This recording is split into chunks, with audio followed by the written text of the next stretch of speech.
오늘 하나님 말씀 살펴보는 시간 갖도록 하겠습니다. 같이 일어나셔서 에베소서 3장 12절에서 15절 말씀까지 오늘 말씀 살펴보겠습니다. 에베소서 3장 12절에서 15절 말씀까지 보겠습니다. 12절 말씀 제가 먼저 읽겠습니다. 우리가 그리스도 안에서 그분의 믿음을 통해 담대함과 아버지께 확신 있게 나아감을 얻나니, 그러므로 너희를 위한 나의 환난들로 인해 너희가 낙심하지 않기를 내가 바라노라. 그것은 너희의 영광이니라. 이런 까닭으로 내가 우리 주 예수 그리스도의 아버지 곧 하늘과 땅에 있는 온 가족에게 이름을 주신 분께 무릎을 꿇고 빈금이. 아멘. 잠시 말씀에 제가 기도하겠습니다. 오늘 말씀의 제목은 하나님께 담대히 나아가라입니다. 하나님께 담대히 나아가라 라는 제목으로 하나님의 말씀 나누는 시간 갖도록 하겠습니다. 하나님은 저와 여러분이 언제 어디에 있든지 하나님께 담대히 나아가게 되기를 하나님은 원하십니다. 그러니까 우리가 죄를 지었다고 해서 아담과 같이 숨지 아니하고 있는 모습 그대로, 그냥 있는 모습 그대로 하나님께 계속해서 가까이 나아가게 되기를 원하십니다. 하나님은 우리가 하나님과 멀어지지 않기를 원하십니다. 하나님과 가까워지기를 하나님은 원하십니다. 하나님 가까워지길 원하세요. 그 이유는 하나님께 저와 여러분을 사랑하시기 때문입니다. 사랑하면 사랑하는 사람과 어떻게 가까이 있고 싶잖아요. 늘 함께하고 싶잖아요. 모든 것을 나누고 싶잖아요. 좋은 것을 해주고 싶잖아요. 하나님께서 저와 여러분을 사랑하기 때문에 우리가 하나님께 가까이 나아가게 되기를 하나님은 원하십니다. 오늘 이 시간도 하나님께서 저와 여러분을 부르고 계십니다. 사랑으로 부르고 계십니다. 주님께 가까이 나오라고, 주님께 담대히 나오라고 주님 부르고 계십니다. 저희 모두가 오늘뿐만 아니라 일상생활할 때 어떤 순간에 있든지 어디에 있든지 하나님께 담대히 나아가는 저희 모두가 될 수 있길 원합니다. 다 같이 오늘 본문 말씀인 에베소 3장 12절 말씀 보겠습니다. 12절 같이 읽겠습니다. 시작. 우리가 그리스도 안에서 그분의 믿음을 통해 담대함과 아버지께 확신 있게 나아감을 얻나니. 우리가 그리스도 안에서 그분의 믿음을 통해 담대함과 아버지께 확신 있게 나아감을 얻나니 라고 이렇게 말씀하고 계십니다. 그러니까 우리가 그리스도 안에서 믿음을 통해 얻게 된 것들이 참 많이 있다라고 성경은 말씀하고 계십니다. 우리는 그리스도 안에서 그리스도의 피를 통해 구속 곧 죄들의 용서함을 받았고, 그리스도 예수님 안에서 우리가 거룩히 구별되었고 죄들에 속한 몸을 벗어버리게 되었고, 그리스도 안에서 승리하게 하시고, 그리스도 안에서 참된 자유를 우리가 누리게 하시고, 그리스도 안에서 소망을 갖게 하시고, 그리스도 안에서 상속 유업을 얻게 하셨다라고 성경은 말씀하고 계십니다. 그리스도 밖에 있었을 때 이런 걸 누리지 못했어요. 그리스도 안에 있음으로 인해 우리가 얻게 된 것들이 너무나 많이 있다라는 것입니다. 그 중에 저와 여러분이 항상 잊지 말고 기억해야 될 가장 중요한 한 가지를 오늘 본문 말씀을 말씀해주고 계십니다. 그것은 우리가 언제 어디서든 하나님께 담대히, 그것도 확신 있게 나아감을 그리스도 안에서 얻게 되었다라는 것입니다. 이것이 그리스도 안에서 믿음을 통해 우리가 얻게 된 축복 가운데 정말 큰 축복입니다.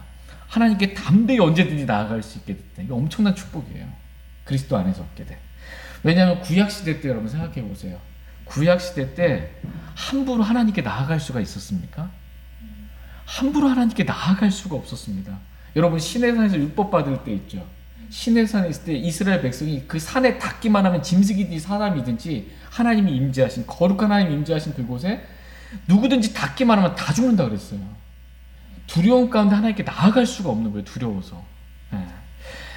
대제사장이 1년에 단 한 번 하나님이 계신 지극히 거룩한 지성소에 대표적으로 한 사람만 단 한 번 1년에 한 번 들어갈 수가 있었던 것입니다. 그러나 지금은 어때요?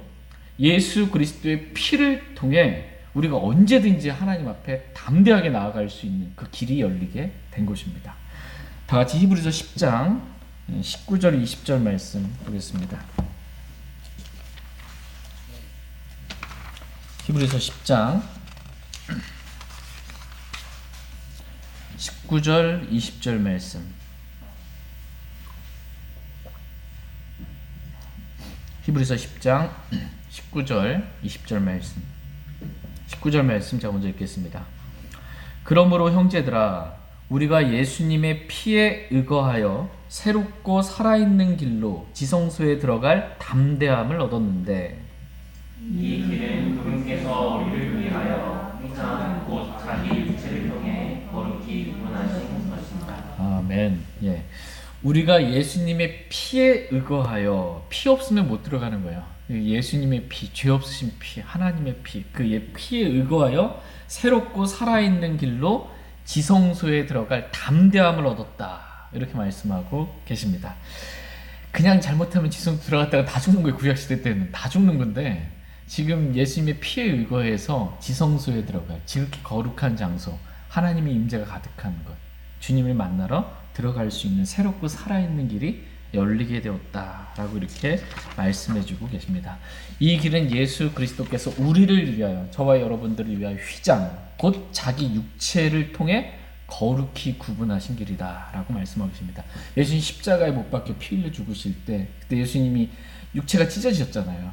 휘장이 찢어진 것처럼 찢어지셔서 물과 피를 다 쏟으셨단 말이에요. 그래서 새롭고 살아있는 길을 열어놓으신 겁니다.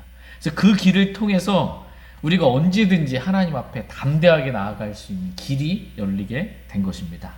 다 같이 히브리서 4장 16절 말씀 보겠습니다. 문제는 새롭고 살아있는 그 길이, 하나님께 언제든 나아갈 수 있는 길이 열렸음에도 불구하고 잘 안 나간다. 이게 문제인 거예요. 별로 하나님께 나아가려 하지 않는다. 이게 가장 큰 문제입니다. 히브리서 4장 16절 말씀 같이 읽겠습니다. 시작. 그러므로 우리가 긍휼을 얻고 필요한 때에 도우시는 은혜를 얻기 위해 은혜의 왕자로 담대히 갈 것이니라. 아멘. 그러므로 우리가 긍휼을 얻고 필요한 때에 도우시는 은혜를 얻기 위해 은혜의 왕자로 어떻게 해요? 담대히 갈 것이다 라고 이렇게 말씀하고 계십니다. 지금 하나님은 은혜의 왕자에 앉아 계신다 이렇게 말씀하고 계세요. 하나님은 은혜의 왕자에 앉아 계시면서 우리가 언제든지 하나님께 나오게 되기를 하나님 기다리고 계시는 것입니다. 우리가 하나님께 나아가기를 원하세요. 담대하게 나아가기를 원하세요. 예수 그리스도의 피를 힘입어서 담대하게 확신 있게 나아가기를 하나님은 원하십니다. 이렇게 우리가 하나님께 나아가기만 하면 하나님은 은혜의 왕자에 앉아서 우리에게 긍휼과 은혜를 베풀어 주시려고 기다리고 계시다. 이렇게 말씀하고 계십니다. 다 같이 이사야서 30장 18절 말씀 보겠습니다.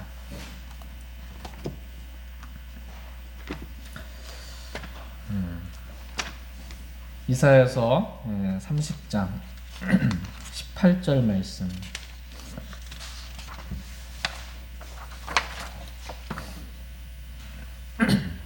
이사야서 30장 18절 말씀. 18절 같이 읽겠습니다. 시작. 그러므로 주께서 기다리시니 이것은 그분께서 너희에게 은혜를 베풀려 하심이라. 그러므로 그분께서 높여지시리니 이것은 그분께서 너희에게 긍휼을 베풀려 하심이라. 주는 판단의 공의의 하나님이시니 그분을 기다리는 모든 자들은 복이 있도다. 아멘. 그러므로 주께서 기다리시리니 이것은 그분께서 너희에게 은혜를 베풀려 하십니다. 라고 이렇게 말씀하고 계십니다. 하나님은 저와 여러분을 지금 이 시간에도 기다리고 계세요. 기다리고 계세요. 언제 어디서든지 하나님께 나오라고 하나님은 저와 여러분들을 기다리고 계십니다. 우리가 이렇게 그리스도 안에서 그분의 믿음을 통해 하나님께 나아가기만 하면 언제든 하나님께서 우리에게 은혜를 베풀어 주시고 긍휼을 베풀어 주신다. 이렇게 말씀하고 계십니다. 그러므로 저와 여러분들이 해야 될 일이 뭐예요? 하나밖에 없어요. 주님께 담대히 믿음으로 나아가는 거예요. 하나님께 담대히 언제 어디서든지 나아가는 것. 나아가기만 하면 주님이 주신 은혜와 긍휼을 받습니다. 저희 모두가 주님께 담대히 나아가게 되기를 원합니다.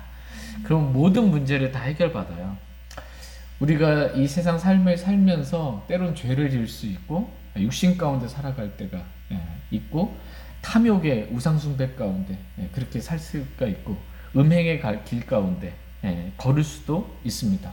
또 삶을 살다가 삶의 많은 염려와 문제들을 경험할 수 있습니다.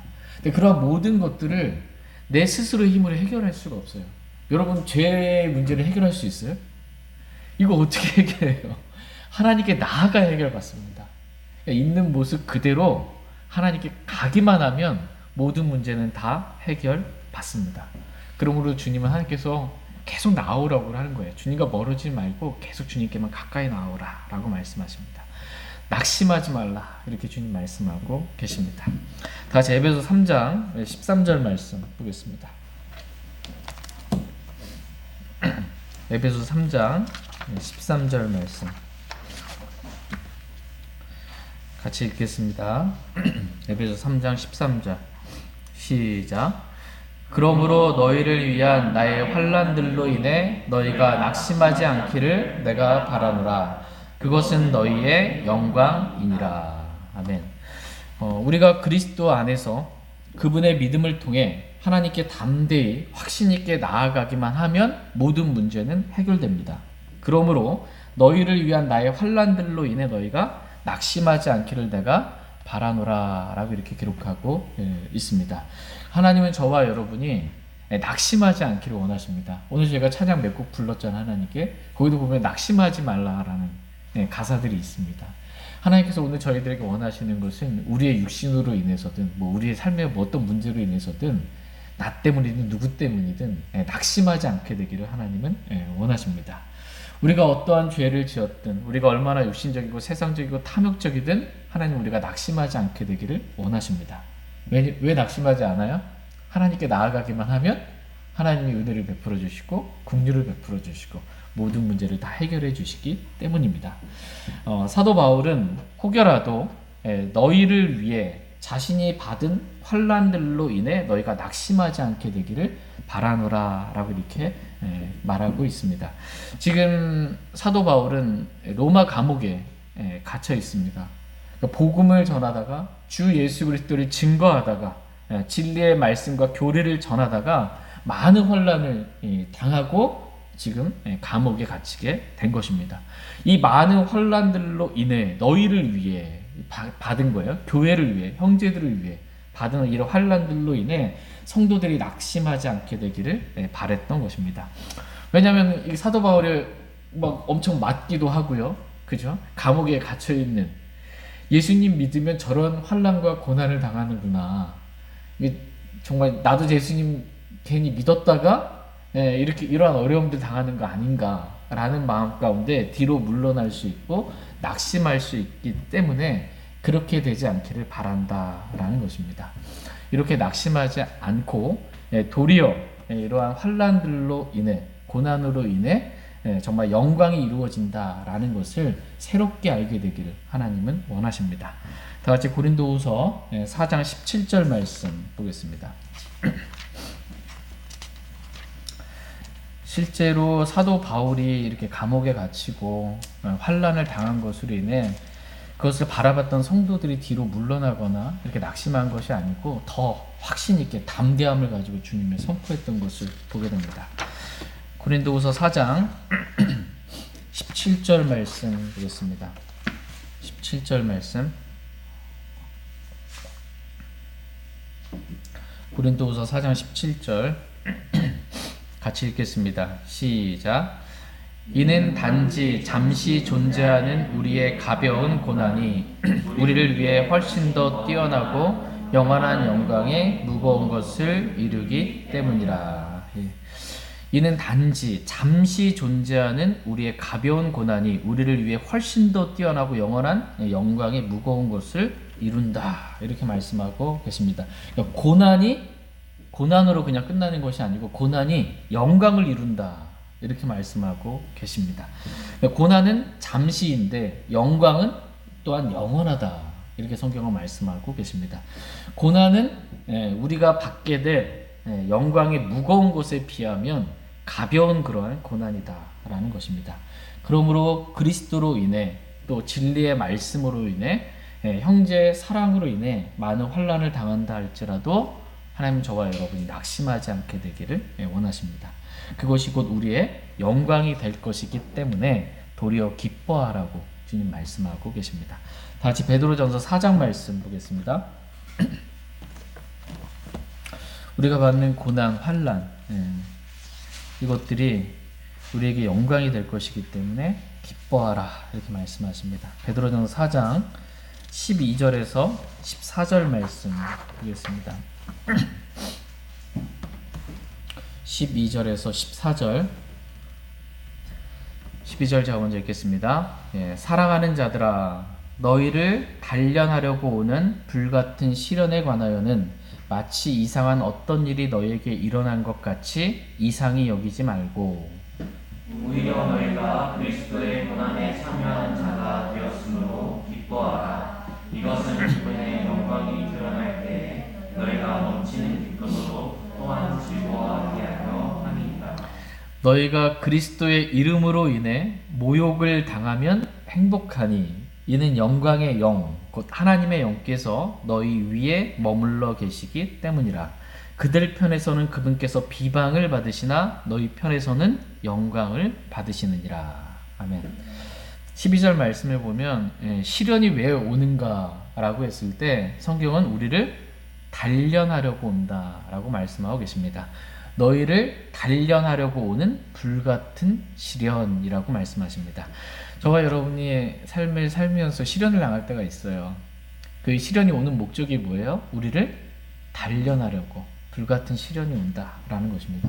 우리를 단련하는데 뭘 단련하냐라고 했을 때 성경은 우리의 믿음을 단련한다. 그래서 믿음이 순수하기를 원하세요. 정금보다 더 귀한 믿음으로 단련되기를 하나님은 원하십니다. 베드로전서 1장 7절 말씀 한번 보겠습니다. 베드로전서 1장 7절 말씀. 베드로전서 1장 7절 같이 읽겠습니다. 시작. 이것은 너희 믿음의 단련이 불로 단련해도 없어지는 금을 단련하는 것보다 훨씬 더 귀하여 예수 그리스도께서 나타나실 때에 칭찬과 존귀와 영광으로 드러나게 하려 함이니라. 아멘. 너희 믿음의 단련이, 저와 여러분의 믿음이 단련되는 거예요. 시련을 통해서. 근데 불로 단련해서 없어지는 금을 단련한 것보다 이 믿음의 단련이 훨씬 더 귀하다는 것입니다. 왜 귀하냐면 믿음의 단련이 시련을 통해서 있게 되면 주님 오셨을 때에 칭찬과 존귀와 영광을 받게 되기 때문이다 라고 말씀하고 계십니다. 그러므로 이 불같은 시련으로 인해서 우리가 뭔가 마치 이상한 일을 당한 것처럼 이상히 여기지 말라는 것입니다. 도리어 너희가 그리스도의 고난에 참여하는 자가 되었으므로 기뻐하라 라고 말씀하고 계십니다. 이것은 그리스도의 영광이 드러날 때, 즉 그리스도께서 영광스럽게 재림하실 때 우리가 넘치는 기쁨으로 또한 즐거워하게 하려 합니다. 이렇게 말씀하고 계십니다. 그러니까 주님 오시잖아요. 주님께서 영광스럽게 재림하시잖아요. 그때 우리는 이 땅 가운데서 믿음의 시련을 통해서 믿음이 단련받는 거예요. 불같은 시련을 통해 믿음이 단련받으면 그 주님 오실 때 우리가 칭찬과 존귀와 영광을 받게 된다라고 말씀하고 계세요. 비록 이 땅 가운데서 우리가 그리스도로 인해 진리로 인해 고난을 받았지만 주님 오시면 뭐가 있어요? 영광이 있다라는 거예요. 고난이 영광을 이룬다. 이 비례 관계예요. 고난을 주님을 위해서 이 땅 가운데서 받은 만큼 영광도 그만큼 받는 겁니다.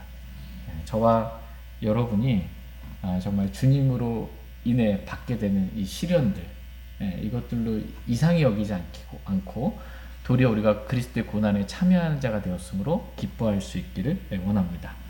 그러므로 너희가 그리스도의 이름으로 인해 모욕을 당하면 행복하니 라고 이렇게 말씀하고 계세요. 여러분 모욕당해 본 적 있으세요?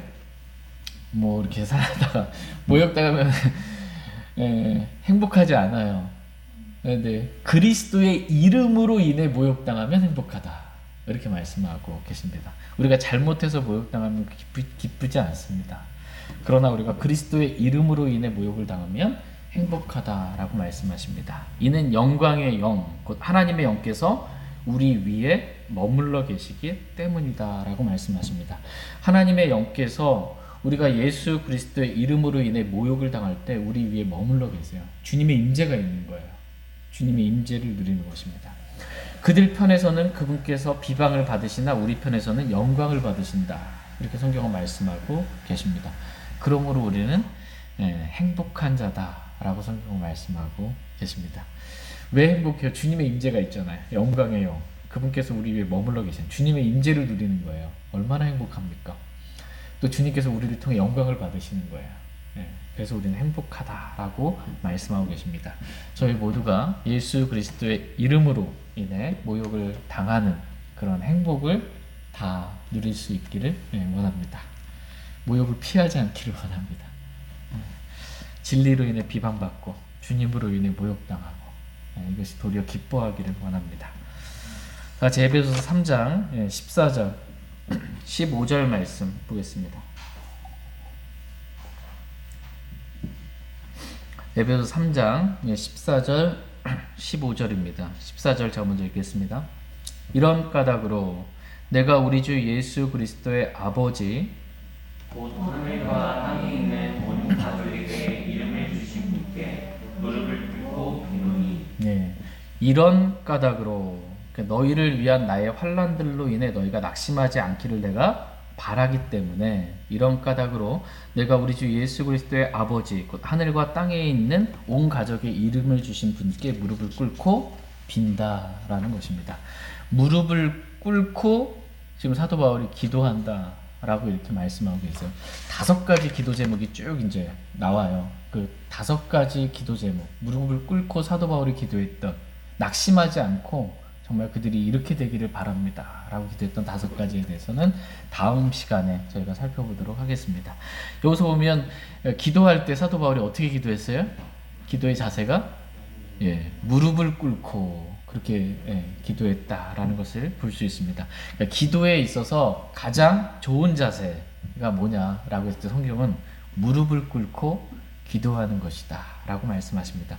물론 우리는 서서 기도할 수 있어요. 성경에 보면 서서 기도하는 장면도 나오거든요. 서서 기도할 수도 있고 앉아서 기도할 수도 있고 누워서 기도할 수도 있습니다. 그러니까 어떤 자세로든지 기도할 수 있어요. 기도 안 해서 문제지. 언제 잠자리에 누워서도 기도할 수 있고 일상생활 하다가 어떤 일이 있을 때마다 기도할 수 있고 언제든지 기도할 수 있습니다. 어떤 자세로든 기도할 수 있습니다. 그러나 성경에서 보여주신 기도의 가장 좋은 자세는 무릎을 꿇고 기도하는 것이다. 이렇게 말씀하고 계십니다. 그래서 성경을 보면 이게 솔로몬도 이스라엘 온 회중 앞에서 무릎을 꿇고 기도했다. 라고 이렇게 기록해주고 있고, 다니엘도 하루에 3번 무릎을 꿇고 기도했다. 예수님도 제자들에게 너희가 시험에 빠지지 않도록 기도하라 라고 이렇게 말씀하시면서 예수님도 친히 기도의 본을 보여주시면서 무릎을 꿇고 기도하셨습니다. 스데반도 돌에 맞아 이렇게 죽을 때에도 그때 무릎을 꿇고 기도했습니다. 베드로도 무릎을 꿇고 기도했고 바울도 오늘 본문 말씀처럼 무릎을 꿇고 기도했습니다. 이와 같이 무릎을 꿇고 기도하는 것은 보편적인 기도의 자세일 뿐만 아니라 가장 좋은 기도의 자세입니다. 왜냐하면 무릎을 꿇는다라는 그 자세에 담긴 의미가 있기 때문입니다. 괜히 무릎을 꿇는 게 아니거든요. 무릎을 꿇었을 때 첫 번째 의미는 뭐냐? 자신을 낮추는 거예요. 무릎을 꿇어서 자신을 낮추는 것입니다. 하나님 앞에 자신을 낮추어서 기도하는 겁니다. 이 겸손입니다. 겸손은 자기를 낮추는 거거든요. 하나님 앞에 자기를 낮추는 거예요. 무릎을 꿇고. 하나님은 교만한 자는 물리치시나 겸손한 자에게는 은혜를 베풀어 주시는 분이십니다.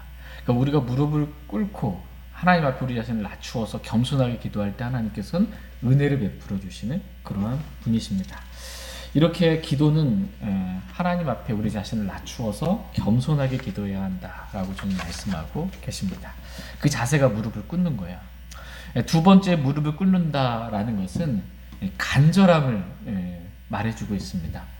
내가 무릎을 꿇고 비노니라는 이 오늘 본문 말씀처럼 간절하게 정말 무릎을 꿇고 이것 좀 들어주십시오라고 이렇게 비는 겁니다. 간절하게 비는 거예요. 뭐 들어주시면 좋고 뭐 안 들어주시면 어쩔고 뭐 이런 자세가 아니에요. 무릎을 꿇는다라는 것은 간절하게 정말 구하는 것입니다. 하나님은 저와 여러분이 기도할 때 이렇게 절박하게 간절하게 기도하기를 원하십니다. 다 같이 로마서 12장 12절 말씀 보겠습니다.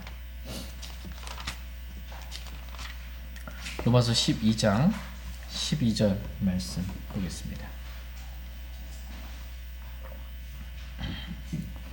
로마서 12장 12절 말씀. 로마서 12장 12절 말씀 같이 읽겠습니다. 12절 시작. 소망 중에 기뻐하고 환난 중에 인내하며 늘 절박하게 기도하고. 소망 중에 기뻐하고 환난 중에 인내하며 늘 절박하게 기도하고 라고 이렇게 말씀하고 계십니다. 그러니까 늘 절박하게 정말 간절하게 무릎을 꿇고 이렇게 주님께 기도하게 되기를 주님은 원하십니다. 그 절박함이 정말 드러나는 자세가 무릎을 꿇는 그러한 자세입니다. 저희 모두가 늘 절박하게 간절하게 하나님께 기도드리기를 원합니다. 세 번째, 무릎을 꿇는다라는 것은 복종을 의미합니다. 누가 나한테 무릎 꿇었다, 복종하는 거잖아요. 복종하는 그런 걸 말합니다. 우리가 기도할 때의 자세가 어떠하냐라고 했을 때 주께서 무엇을 말씀하시든지 제가 복종하겠습니다. 이러한 자세로 기도하기를 하나님은 원하십니다. 하나님이 이렇게 자신에게 순종하는 자를 기뻐하십니다. 다 같이 사무엘상 15장 22절 말씀 보겠습니다. 사무엘상 15장 22절 말씀 보겠습니다. 사무엘상 15장 22절. 사무엘상 15장 22절 말씀 보겠습니다. 사무엘상 15장 22절 찾으셨으면 같이 읽겠습니다. 시작.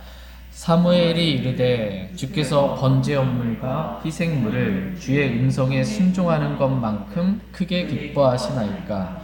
부소서 순종하는 것이 희생 헌물보다 낫고 귀를 기우는 것이 수량의 기름보다 나으니.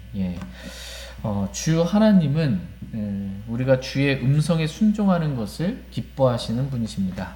그러니까 번제 업물을 드리고 희생물을 드리고 그 밖에 우리가 모든 것을 하나님께 드린다 할지라도 그것보다 하나님께서 더 기뻐하시는 것은 뭐라는 거예요? 순종이다 라는 것입니다. 이 순종의 자세가 무릎을 꿇는 것입니다. 무릎을 꿇는 것. 하나님 주께서 무엇을 말씀하시든지 제가 그대로 순종하겠습니다. 이 자세를 하나님 너무 기뻐하신다라는 것입니다. 하나님은 저와 여러분이 언제 어디서든지 하나님께 나아갈 수 있는, 그것도 담대히 하나님께 나아갈 수 있는 새롭고 살아있는 길을 열어놓으셨어요. 그래서 언제든 주님께 가까이 나아오라고 말씀하고 계십니다. 주님께 담대히 나아가서 우리가 해야 될 게 뭐예요? 무릎을 꿇고 기도하는 일. 주님께 나아가서 무릎 꿇고 기도하기를 주님은 원하십니다. 우리 자신을 낮추어서 겸손하게 하나님께 기도하기를 원하십니다. 그리고 늘 절박하게 기도하기를 하나님은 원하십니다. 그리고 무엇보다도 하나님께서 무엇을 말씀하시는 제가 순종하겠습니다 라는 순종의 자세로 기도하기를 하나님은 원하십니다. 저와 여러분 모두가 이렇게 하나님께 언제든지 담대히 나아가 이렇게 무릎 꿇고 기도할 수 있기를 원합니다. 기도의 사람이 되기를 원합니다. 물론 외적인 자세의 표현이 늘 무릎을 꿇을 수는 없어요. 근데 가능하다면 무릎을 꿇고, 근데 무릎 꿇지 못하고 서서 기도해야 할 때도 있고, 언제든지 우리는 기도할 수 있으니까. 외적인 자세는 무릎을 꿇은 자세가 아니다 할지라도 우리 마음의 자세만큼은 무릎을 꿇은 그러한 자세가 되기를 원합니다. 저와 여러분의 기도의 대상은 누구에게 기도하는 거야? 우리의 기도의 대상은 하나님이십니다. 예수 그리스도의 아버지, 곧 하늘과 땅에 있는 온 가족에게 이름을 주신 분, 하나님께 기도하는 것이다. 이렇게 말씀하고 계십니다. 우리의 기도를 들으시는 하나님 귀가 있으시잖아요. 귀를 심으신 분께서 듣지 않겠냐 이렇게 말씀하고 계세요. 우리 입에 말 중에 모르는 말이 하나도 없다고 지금 말씀하고 계세요. 우리 신음까지도 들으신다고 말씀하고 계세요. 멀리서부터 우리의 생각까지도 다 아신다 이렇게 말씀하고 계세요. 우리가 앉고 일어서고 나가고 들어오고 모든 걸 다 보시고 아시는 분이시다 이렇게 말씀하고 계십니다. 그 하나님께 우리가 기도하면 하나님 들으세요. 하나님은 응답하십니다. 우리의 기도를 들으시는 그 하나님은 오늘 본문 말씀의 표현에 따르면 하늘과 땅에 있는 온 가족에게 이름을 주신 분이시다. 이렇게 말씀하고 계십니다. 하늘과 셋째 하늘이죠. 하늘과 땅에 있는, 지금 이 땅에 있는 온 가족이라고 이렇게 성경은 말씀하고 계십니다. 근데 뭐가 하나가 빠졌어요? 보니까 하늘이 있고요. 그 다음에 땅이 있잖아요. 땅 아래에 있는 성경의 표현은 이렇게 세 개의 부류가 이렇게 있거든요. 근데 지금은 땅 아래에 있는 것에 대해서 가족이라고 표현하지 않고 계세요. 땅 아래 뭐가 있어요? 지옥이 있잖아요. 땅 아래 지옥에 있는 것에 대해서는 가족이라고 표현하지 않으시고 하늘과 셋째 하늘이죠. 하늘과 땅에 있는 온 가족이라고 이렇게 말씀하고 계십니다.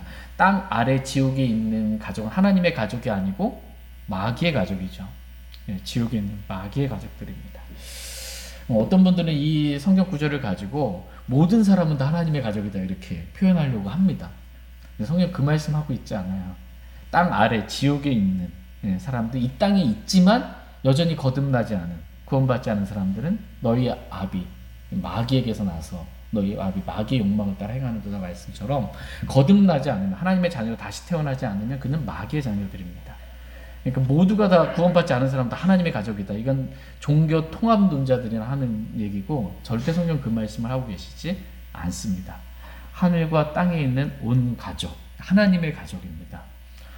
구원받은 하나님의 가족이에요. 하나님을 아버지로 모시고 있는 하나의 가족입니다.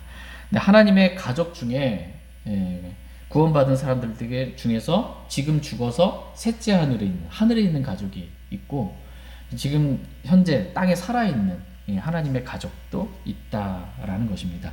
근데 하늘과 땅에 있는 온 가족이 다 함께 모일 때가 있어요. 하늘과 땅에 있는 온 가족이 함께 다 모일 때가 있습니다. 그때가 언제냐? 어린 양의 혼인잔치가 있을 때 그때 다 모이게 됩니다. 사람도 어때요?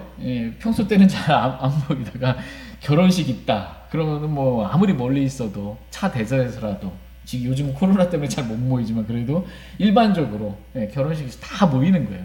온 가족이 다 모이는 것입니다. 먼 지적이라 할지라도 다 모이는 것처럼 이 어린 양의 혼인잔치, 이때 정말 어떻게 보면 좀 먼 가족같이 여겨질 수 있는 사람들도 다 같이 하늘과 땅에 있는 온 가족, 구원받은 모든 사람들이, 하나님의 가족들이 다 모이게 된다라고 말씀하고 계십니다. 그러니까 창세로부터 구원받은 모든 사람들이 하나님의 가족이에요. 다 하나님을 믿고 구원받은 하나님의 가족들입니다. 그 가족에게 이름을 주신 분, 그분이 하나님이시다 이렇게 말씀하고 계십니다. 같이 솔로몬의 아가서 6장 말씀 보도록 하겠습니다.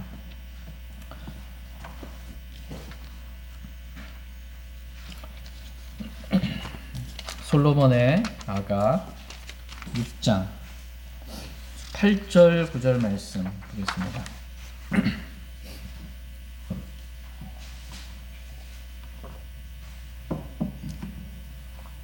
솔로몬의 아가 6장 8절 9절 말씀 8절 말씀 제가 먼저 읽겠습니다. 왕비가 60명이요 후궁이 80명이며 처녀는 수도 없이 많으나 나의 비둘기 나의 걸음지 아니한 자는 오직 하나뿐이로다. 그녀는 그녀 어머니의 유일한 자요 그녀를 낳은 여인이 가장 귀중히 여기는 자로구나.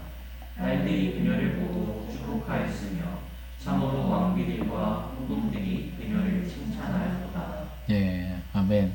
여기서 보면 왕비가 나오고 또 후궁이 나오고 수도 없이 많은 처녀들이 이렇게 나오는 것을 보게 됩니다.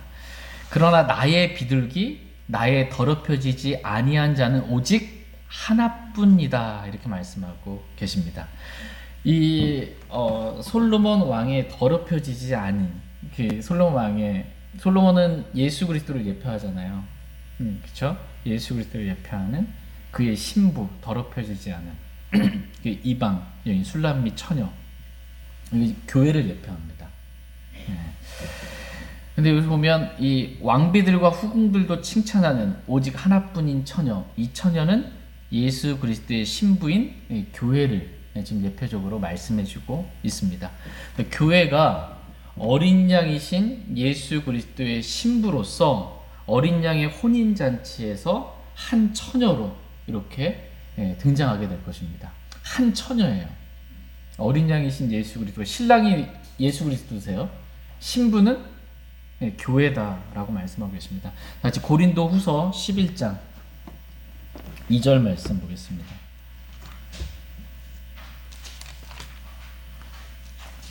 고린도 후서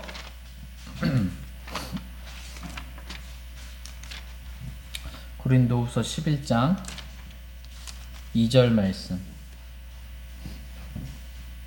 고린도후서 11장 2절 같이 읽겠습니다. 시작.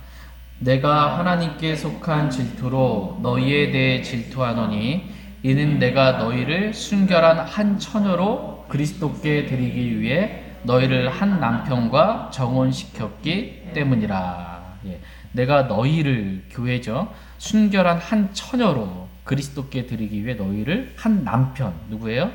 예수 그리스도와 정혼시켰다라고 이렇게 말씀하고 계십니다. 예수 그리스도는 교회의 남편, 이 신랑이 되시는 그러한 분이시고, 예수 그리스도와 정혼한 순결한 한 처녀는 교회를 말합니다. 교회가 이제 우리가 교회잖아요. 구원받은 모든 그리스도인들이 교회입니다. 교회가 휴거가 돼요. 교회가 휴거가 되면 이 땅에서 7년 환란이 있죠. 환란이 있습니다. 교회가 휴거되고 나면 교회가 휴거돼서 셋째 하늘에 가 있잖아요. 이 셋째 하늘에서 어떻게 해요? 있게 될 일이 뭐냐면 그리스도의 심판석을 거치게 됩니다. 우리가 이 땅 가운데서 주님의 말씀대로 십자가의 삶을 성령을 따라 잘 살았는지에 대해서 그리스도의 심판석에서 우리가 이 땅에서 행한 일들이 어떤 종류였는지 불에 의해 심판받게 됩니다. 그래서 불타지 않은 금과 은과 보석으로 남는 삼위일체 하나님께서 우리 안에서 행하신 일들, 그 일들은 그대로 남고 보상을 받게 돼요. 그러니까 휴거가 되고요. 그 다음에 우리가 쓰게 될 것이 뭐예요? 그리스도의 심판석에 서게 될 것이고, 그때 교회가 불에 의해서 정결하게 되잖아요. 불순물들이 다, 그죠? 그 정결하게 된 순결한 처녀가 되는 거예요. 순결한 처녀가 돼서 어린 양이신 그리스도와 혼인하게 되는, 혼인잔치를 갖게 되는 것입니다. 이게 어린 양의 혼인잔치예요. 어린 양의 혼인잔치를 갖고 보통 결혼하고 나면 신혼여행 가잖아요. 그쵸? 그래서 어린 양의 혼인잔치를 하늘에서 갖고 이 땅으로 신혼여행으로 오는 거예요. 천년 왕국을 신혼여행 기간으로 보는 거예요. 천년 왕국 신혼여행 기간을 갖게 되는 것입니다. 그럼 이때 어린 양의 혼인, 그리스도의 심판, 휴거되고 나서 그리스도의 심판석이 있고 어린 양의 혼인잔치를 갖게 됩니다. 이 어린 양의 혼인잔치 가운데 하늘과 땅에 있는 온 가족이 다 구원받은 모든, 창세로부터 구원받은 모든 사람이 다 모이게 되는 거예요. 이 어린 양의 혼인잔치에. 이때 보니까 왕비들이 나오고, 왕비들, 그 다음에 후궁들이 나오고, 처녀들은 수도 없이 많다 이렇게 말씀하고 계세요. 이 처녀들은 들러리 처녀들인 거지 신부 처녀를 말하는 게 아닙니다. 그러니까 교회는 한 순결한 처녀예요. 교회는 그러니까 단수예요. 근데 그 한 순결한 처녀가 있고 신랑 대신 예수 그리스도와 결혼하게 되는 신부인 교회가 있고 처녀들이 또 있는 겁니다. 처녀들이 있고, 여러분이 그 침례인 요한 아시죠? 그래서 그 침례 요한이 했던 표현 중에 뭐냐면 신랑의 친구로서 내가 기뻐한다라는 표현이 있습니다. 침례자 요한, 침례인 요한은 신랑의 친구다 이렇게 성경에 표현해주고 있습니다. 신랑 친구들도 이렇게 있게 되는 거고, 잔치니까 손님들도 있게 되는 것입니다. 이때 하늘과 땅에 있는 온 가족, 하나님의 가족, 구원받은 모든 사람들이 창세로부터 구원받은 모든 사람 다 모이게 되는 어린 양의 혼인잔치가 있게 됩니다. 왕비는 누구냐? 후궁은 누구냐? 처녀들은 누구냐? 이 신랑의 친구는 누구냐? 손님은 누구냐? 라고 했을 때 왕비는 보통 율법 이전에, 율법이 주어지기 이전에 노아나 욥과 같이 구원받은 사람들 있죠. 그 하늘에 있잖아요. 그렇죠? 이 사람들은 왕비들로 이렇게 표현이 되고, 후궁들은 율법 시대에 구원받은 이방인들을 이렇게 율법이 주어지고 나서 구원받은 이방인들. 그다음에 신랑의 친구는 침례인 요한과도 같이 율법 시대에 구원받은 유대인들 이렇게 말하고, 처녀들은 이제 환란 때 구원받은 유대인들 이렇게 말하는 14만 4천. 교회랑은 상관이 없는 거예요. 처녀들은 단수기 때문에. 여러분 열처녀 비유 알죠? 열처녀. 신랑이 갔다가 열처녀가 오는데 기름을 준비하지 않아가지고 그런데 신랑 대신 예수님이 갔다가 오시는데 하늘 어디 먼 나라를 갔다가 오시잖아요, 그죠? 결혼식을 갔다가 오시는 거잖아요. 하늘에 결혼식이 있다가 이 땅으로 오시는 거예요. 이 땅은 7년 환란 마지막이잖아요. 이때 오시는 거예요. 이때 열처녀들 비유가 나오는 거예요. 처녀들이 있는 거예요. 환란 성도들을 말하는 거예요. 환란 때 구원받은 유대인들. 이 열처녀의 비유는 예수님이 와서 열처녀랑 결혼하러 오시는 게 아니에요. 결혼식은 이미 하늘에서 가졌고, 그죠? 말이 안 되잖아요. 신랑이 막 10명의 처녀를 얻어가지고 결혼한다. 이거 말이 안 되잖아요. 그래서 이 열처녀 비유라든지 처녀들, 수도 없이 많은 이 처녀들, 셀 수 없는 많은 무리들, 이건 대환란 때 구원받은 유대인들을 말합니다. 손님들은 대환란 때 구원받은 이방인들로서 어린 양의 혼인잔치에 이들 역시 참여하게 됩니다. 그러니까 창세로부터 지금까지 구원받은 하늘과 땅에 있는 온 가족 다 모이게 되는 거예요. 언제? 어린 양의 혼인잔치 때 이렇게 다 모이게 된다라고 말씀하고 계십니다. 우리는 이들 모두를 구원하신 하나님 아버지께 무릎을 꿇고 비노니, 무릎을 꿇고 기도한다라고 말씀하고 계십니다. 기도는 아버지 하나님께 예수 그리스도의 이름으로 성령 안에서 기도하는 것이다 라고 성경은 말씀해주고 계십니다. 기도에 있어서 구약에서도 기도했고요, 신약에서도 기도하잖아요. 공통점이 있어요. 단 하나의 공통점은 뭐냐면 구약 성도들도 기도하고 신약 성도들도 기도하는데 기도의 대상이 같은 거예요. 아버지 하나님, 영원부터 영원까지 동일하신 그 하나님께 기도하는 것. 이것은 구약 성도나 신약 성도나 같습니다. 근데 구약 성도들의 기도와 신약 성도들의 기도의 차이가 있어요. 두 가지 큰 차이가 있어요. 기도에 있어서 큰 차이. 첫 번째, 예수 그리스도의 이름으로 신약 성도는 기도해요. 구약 성도들은 아무도 예수 그리스도의 이름으로 기도한 적이 없어요. 아무도 예수 그리스도의 이름으로 기도하지 않습니다. 두 번째 차이점은 뭐냐면 신약 성도들은 영이 거듭났잖아요. 그 영 안에 성령님이 계시잖아요. 성령 안에서 기도해요. 근데 구약 성도들은 그냥 기도하는 거예요. 이 차이가 있습니다. 기도의 대상은 같으나 예수 그리스도의 이름으로 구약 성도들은 기도한 적이 없고요. 배워본 적도 없어요. 율법서는 배워본 적 자체가 없어요. 성령 안에서 기도하지 구약 성도들은 그렇게 하지 않았습니다. 그러나 저와 여러분들은 예수 그리스도의 이름으로 성령 안에서 기도합니다. 예수님께서 이 땅에 오셔서 자신의 제자들의 기도를 가르쳤어요.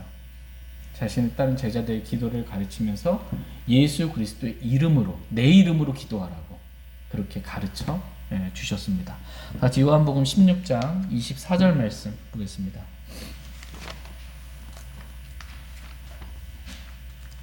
요한복음 16장 24절.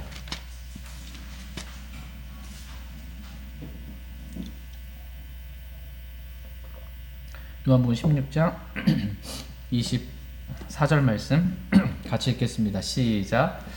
지금까지는 너희가 내 이름으로 아무것도 구하지 아니하였으나 구하라. 그러면 너희가 받으리니 이로써 너희 기쁨이 충만하리라. 아멘. 예수님께 제자들에게 말씀하시는 거예요. 지금까지는 너희가 내 이름으로 아무것도 구하지 아니하였으나, 예수님의 이름으로 지금까지는 아무것도 안 구했던 거예요. 완전히 새로운 기도를 지금 예수님께서 제자들에게 가르쳐주고 있는 것입니다. 예수님의 이름으로 기도하라고, 내 이름으로 아버지 하나님께 기도하라는 것입니다. 그러면 너희가 받으리니 이로써 너희 기쁨이 충만하리라. 기도 응답받으면 얼마나 충만하겠어요. 기쁨이 이렇게 충만하게 될 것이다 라고 말씀하고 계십니다. 예수님께서 저와 여러분들에게 기도를 새롭게 진짜 기도를 가르쳐 주시고 계세요. 하나님께 기도하는데 누구 이름으로? 예수 그리스도의 이름으로 기도하라 이렇게 말씀하고 계십니다. 예수님의 이름으로 기도하라 라는 것은 단지 뭔가를 하나님 아버지라고 부르고 내가 하고 싶은 말 다 한 다음에 그냥 마지막에 형식적으로 예수님의 이름으로 기도했습니다 라는 형식적인 말로 하라는 얘기가 아닙니다. 예수님의 이름으로, 이름으로 한다라는 것은 그 사람이 가지고 있는 신분이든 지위든 권능이든 모든 것들을 다 대변해 주는 거예요. 내 이름으로 한다. 누군가가 여러분 이름으로 카드를, 신용카드를 만들고 여러분 이름으로 뭔가 계약서를 쓰고 여러분 이름으로 핸드폰을 개통하고 여러분 이름으로 대출을 받았어요. 그러면 어떻게 돼요? 난리 나는 거죠. 막 대출, 그래서 내 이름으로 막 카드를 하더니 카드 막 긁어버리고 누가 책임져야 돼요? 내가 책임져야 되잖아요. 그죠? 예수님이 저와 여러분들이 이렇게 말씀하신 거예요. 내가 다 책임지겠다는 거예요. 내가 다 책임져 줄게. 내 이름으로 다 해. 그냥 이거예요. 내 이름으로 하나님께 뭐든 다 구해. 그럼 하나님께서 내 이름으로 구한 건 다 들어주신다. 엄청난 놀라운 특권을 주신 거예요. 우리가 우리 이름으로 그냥 구하면 받을 수가 없어요. 하나님께 구한 건 하나님이 예수님 그리스도의 이름으로 구하면 무엇이든지 그건 다 들어주시겠다. 이렇게 말씀하고 계세요. 그 권리를 주신 거예요. 그 특권을 주신 거예요. 내 이름, 예수 그리스도의 이름 마음대로 사용해도 돼. 마음대로 너희가 구하고 싶은 거 다 구해. 그럼 다 주시겠다. 이렇게 말씀하고 계십니다.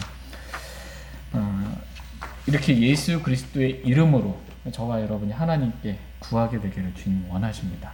그러니까 우리가 기도할 때 우리가 원하는 것을 뭔가를 청원하잖아요. 기도는 구하는 거예요. 기도는 구하는 겁니다. 기본적으로. 내 기도, 내 청원을 예수 그리스도의 이름으로 청원한 것으로 바꿔주는 거예요. 예수 그리스도의 이름으로 기도했으니까 내 청원을 예수님의 청원으로 바꾸는 겁니다. 확 바뀌는 거예요. 순식간에. 이게 놀라운 것입니다. 놀라운 특권을 저와 여러분들에게 주셨습니다. 이 기도의 특권을 저희가 잊지 않게 되길 원합니다. 이것 좀 사용하기를 원합니다. 언제 어디서든지 좀 진짜 하나님 앞에 담대히 나아가서 예수 그리스도의 이름으로 구하기를 원합니다. 그래서 그것을 받기를 원합니다. 얼마나 행복해요. 그죠? 그러한 정말 기도 응답의 기쁨을 다 누리기를 원합니다. 다 같이 요한복음 15장 16절 말씀 보겠습니다.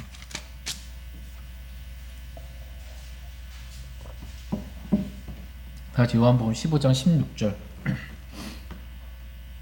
16절 같이 읽겠습니다. 시작. 너희가 나를 택하지 아니하고 내가 너희를 택하여 세웠나니 이것은 너희가 가서 열매를 맺게 하며 너희가 열매가 남아 있게 하려 하며 또 너희가 내 이름으로 아버지께 무엇을 구하든지 그분께서 그것을 너희에게 주시게 하려 함이라.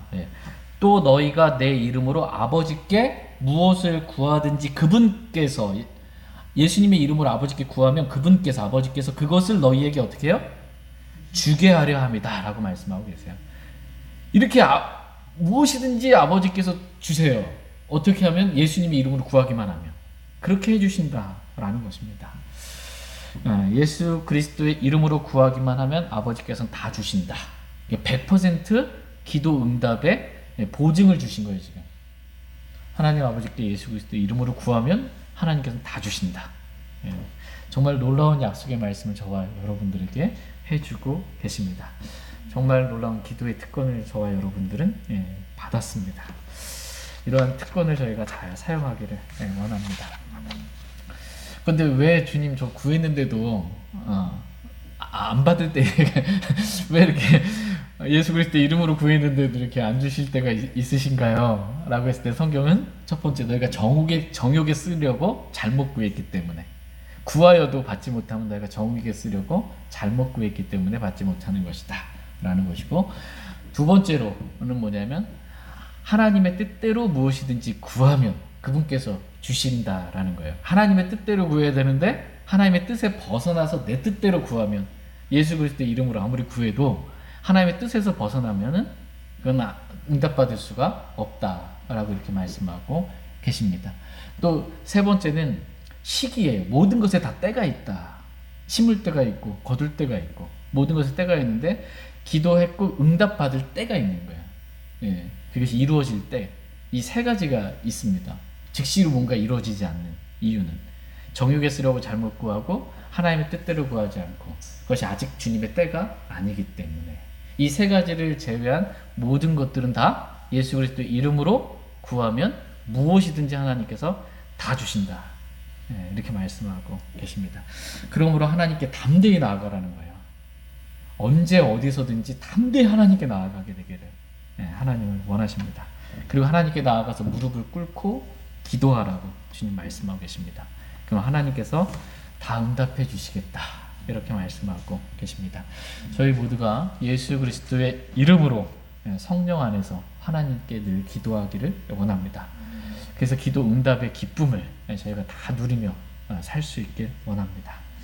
같이 요한복음 14장 13절 14절 말씀 읽고 오늘 말씀 마치겠습니다. 요한복음 14장 13절 14절.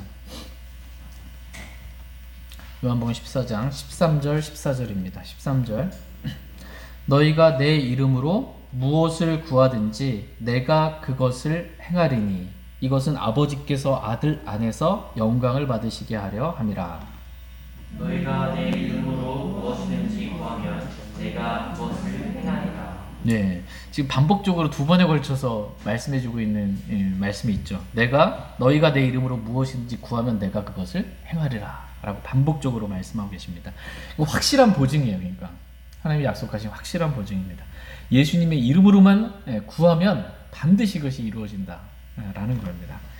예수님의 이름으로 구하면 지금 예수님께서 그것을 행하시겠다 이렇게 말씀하고 계십니다. 주님이 친히 행하십니다. 우리는 그러니까 뭐만 하면 돼요? 구하기만 하면 돼요. 예수 그리스도 이름으로 구하기만 하면 돼요. 하나님께 예수 그리스도 이름으로 구하기만 하면 나머지는 다 예수님이 알아서 해주세요. 다 주님이 해주십니다. 우리가 이렇게 예수 그리스도의 이름으로 하나님께 구하면 하나님께서 예수님께서 그 일을 이루시고 아들 안에서 하나님께서 영광을 받으신다 이렇게 말씀하고 계세요. 그러니까 하나님께 영광 돌리는 방법 지금 말씀해 주고 계세요. 저와 여러분이 하나님께 영광 돌리는 방법, 예수 그리스도의 이름으로 하나님께 기도하는 거예요. 기도를 통해서 하나님께 영광 돌릴 수 있다 이렇게 말씀하고 계십니다. 저와 여러분이 정말 이제 예배 끝나고 여러분 어디 가실지 또 어디서 뭐 사실지 모르겠지만 항상 우리가 기도하기를 하나님 원하세요. 쉬지 말고 기도하기를 원하세요. 항상 어디에 있든지 하나님께 담대히 나아가길 원하시고 예수 그리스도의 이름으로 무릎을 꿇고 겸손하게 간절하게 순종하는 마음으로 기도하기를 주님은 원하십니다. 저희 모두가 이렇게 기도의 사람들로 하나님 앞에 발견되기를 원하고 기도 응답의 축복을 특권을 누리며 저희 모두가 살 수 있기를 원합니다. 그래서 하나님께 영광이 되기를 간절히 원합니다. 다시 일어나셔서 오늘 들으신 말씀 기억하시고 하나님 앞에 나아가 기도하는 그런 시간 갖도록 하겠습니다.